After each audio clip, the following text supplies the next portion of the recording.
Today I will talk about how can you enable help request notifications on your Braille app. We're going to figure out the solution or know how you can do that on your Braille app. So all you have to do, so you just click here on profile. When you just click on profile, it's going to show for you a list like this here.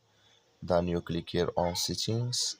So then you come to next here. Then all you have to do now, just click here on notifications, then come to this list, then you go down, you just come here to help requests, clicking this sign here, then like you see this color show for us, that's mean help request notifications enable with us now.